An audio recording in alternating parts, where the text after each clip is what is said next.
just myth. You can't prove religion. You can't prove it. Prove it to me that Jesus existed. Prove to me that these... Sure, no problem. I'll prove to you Jesus if you first of all prove to me Napoleon. I'll prove to you Jesus if you first prove to me George Washington. I'll prove to you Jesus if you first prove to me George Washington Carver. Don't prove the person's existence. I'm saying prove the ideas that the person talks about. Prove to me what there's a heaven that's up there. Prove to me that there's, this truth, that your God truly exists. Prove to me that these precepts of the Bible are truly true revelation. Prove to me that these things are actually there. I'm an empiricist. Prove to me that they're there.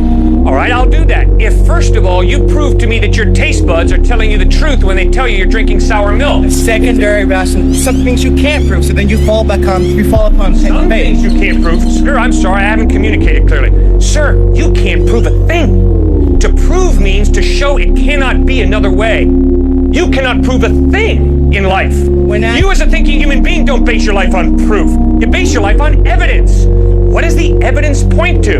And you follow the evidence. To prove means to show. It cannot be another way. What can you prove in life? Prove to me we're having this conversation right now. You can't prove it. We might be dreaming. But the evidence is we're having this conversation. So the evidence is God exists. The evidence is the order and the design of the cosmos point to an intelligent mind. Moral absolutes point to some moral giver, lawgiver. Life comes from life. All of my experience shows me life comes from life. Never once have I seen life come from non-life. Fourth piece of evidence, free will. If there is no God, you're just a hunk of biochemical reactions. That's all I am. You're not free. You're determined by your biochemical reactions. Well, if I'm free, it means there's more to me than just my biochemical makeup.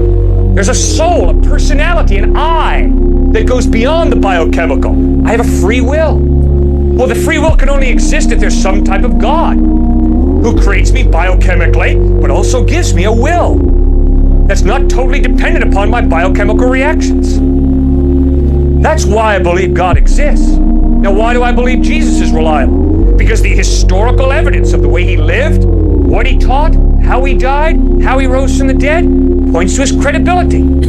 If you live like Jesus lived, if you teach what he taught, if you died the way he died, loving and forgiving your enemies, and if 3 days later you rise from the dead, sir, I will listen very closely to everything you have to say, because the evidence is you're trustworthy.